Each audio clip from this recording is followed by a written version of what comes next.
Rumours of Fleetwood Mac, formed in 1999, 82,000 subscribers on YouTube and 62 million views. That says quite a lot. But what are they like when you go to see a gig? Stay tuned and I'll tell you exactly what I thought.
Welcome to Gigs and Guitars. If you're new to the channel, please like, subscribe, share and hit me the bell icon, which is what it's all about. Rumours of Fleetwood Mac, arguably the best Fleetwood Mac tribute band ever to grace the planet.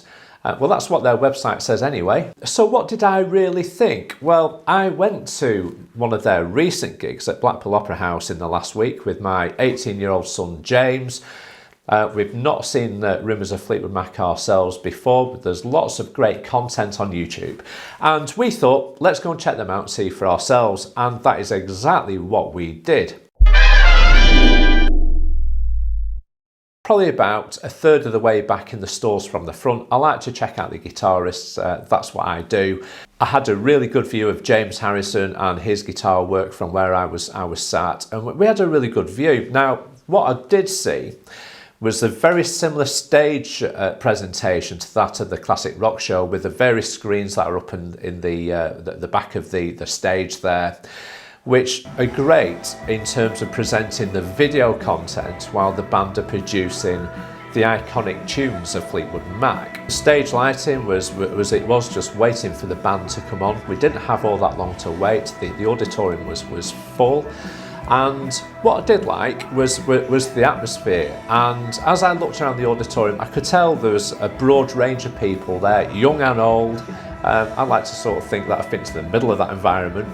Some might disagree, but anyway, it was full. The place was sold out, and it was pure sort of excitement from my point of view. During the evening we were treated to 26 Fleetwood Mac songs, which was absolutely brilliant. And but what I would say, and it's not a massive negative, but it's one thing that I did pick up on, and I'll get this out of the way because it's only a minor detail and the rest of the gig was absolutely superb. But what I would say was, certainly for the first couple of songs, it looked like the band had turned up to their day job, and I felt it was like Groundhog Day kind of feeling, is what I thought at the time. By about, say, song sort of 3 to 4, the band were livening up, they're getting into their groove, they're feeling more comfortable with the audience were feeling more comfortable with the band, and things became progressively much better. I can't argue about the sound really, or the presentation, or the band musically,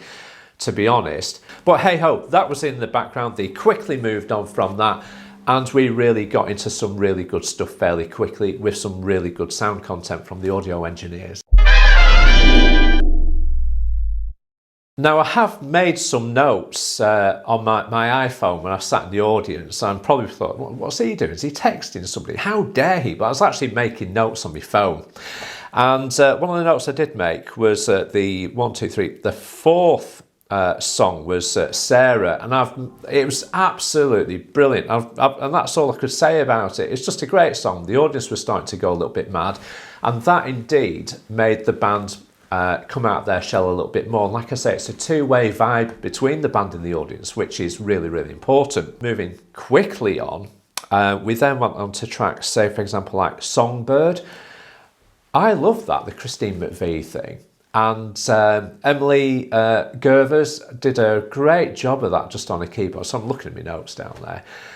And I have to say, it is one of my favourite ballads of Fleetwood Mac, and it really just hits the spot. And that's what I like about Fleetwood Mac's music. Sometimes it's full on, and indeed sometimes it backs off. The band went into, obviously, the iconic Formula One track that we all love and love to hear, which is The Chain. And it's one of my favourites because we play that in the Cooper Collective. And I absolutely love all the guitar bits. I love the vocal harmonies, and Jess Harwood, Emily Gervers. As soon as that bass line pops in, which was Etienne Gerard, you know, we knew what was coming. That bass line really was pumping the building, and we've got James, who's there with his Gibson Les Paul custom, beautiful looking guitar. James has ditched his capo on the second fret. It's a bit confusing, but for guitar people, it looked to me like it was in double drop D tuning with the capo at the second fret, and I think he did that really, really well. I've got to be honest, I naturally expected a guitar swap because you haven't got really a lot of time to actually dump the capo, tune two guitar strings and get it right on pitch before you expected to start your lead guitar break. But well done, James. I thought that was really, really good. If anybody remembers tape cassettes, I had one in my Volkswagen Beetle, God knows when, and every time I hear it, it just takes me back to driving this scrap car around where I lived, and it's, oh yeah, this tape machine in my dashboard. People remember tapes, they used to pull them out and get entangled and wind them back in with pencils. Well, that was what cassettes did. And Little Lies took me straight back to that, and it does all the time, whether it's the genuine version or whether somebody's covering it. It just takes me back to that moment in my life, and it's just a great track. So set 2 started, and this directed the band towards the Peter Green era of Fleetwood Mac.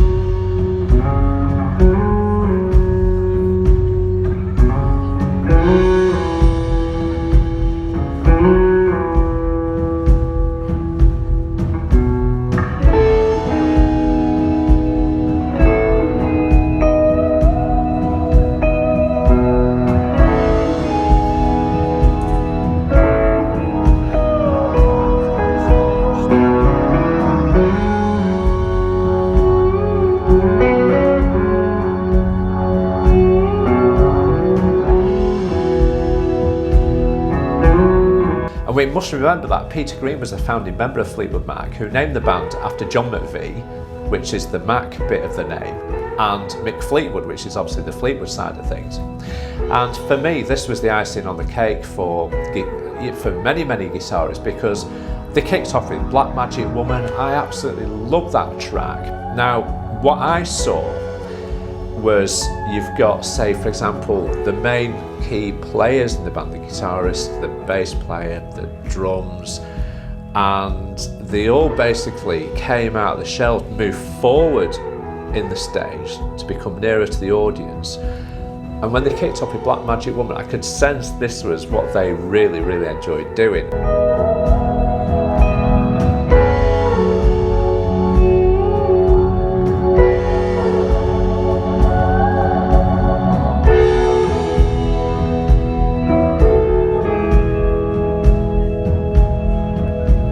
And I love this ballad, I really, really do. And it's Man of the World, and I absolutely loved it. They nailed it. It's really, really good. And yeah, I was just in the moment, really. Such a lovely ballad. And guys, you did a great job of that one as well. Albatross speaks for itself when they kicked off with that. It was a round of applause. It was just an absolutely overwhelming sensation hearing Albatross. I've never heard, bizarrely enough, Albatross by a band ever before done live. And I've heard it many, many times on recordings. And I have to say, absolutely brilliant. Loved every minute of it. Now that was quickly followed by Oh Well, an all-time classic.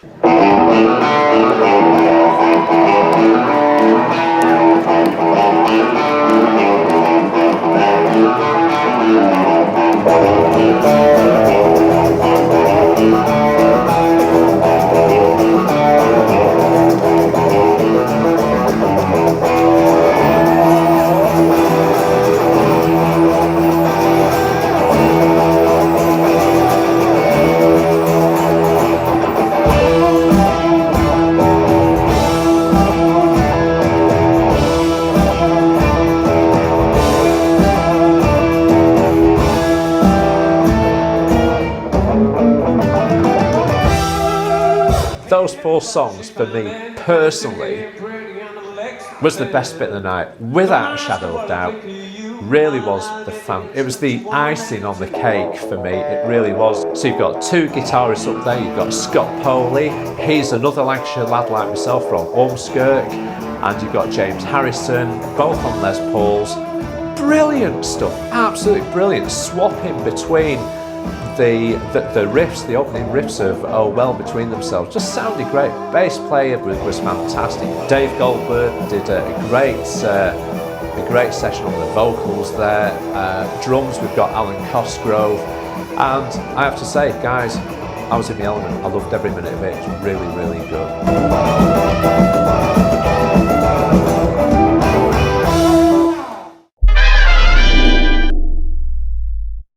That led to Jess Harwood to come back onto stage. Jess is great at the front of the band. She's been there for a few years now. She does stuff with the Classic Rock Show, which is good. And she came on, did a brilliant version of Gypsy.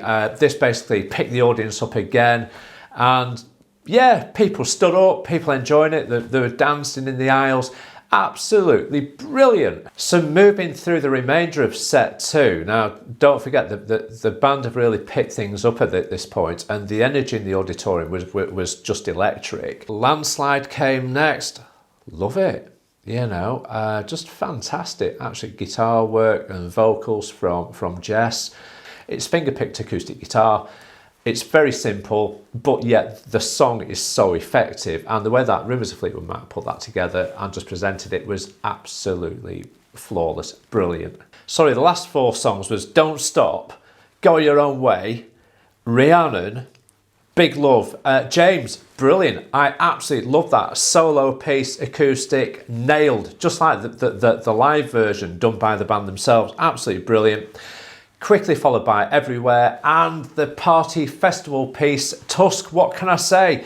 Guys, I'm putting my phone down now. It's over there. I'm done. I can't say anything more. If you're thinking about going to watch Rumours of Fleetwood Mac, you won't be disappointed.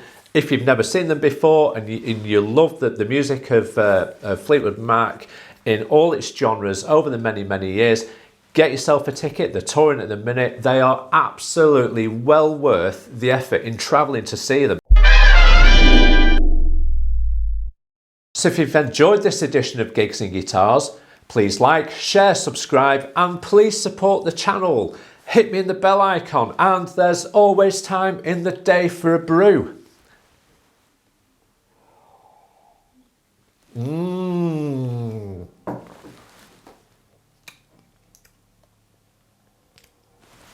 Cracking.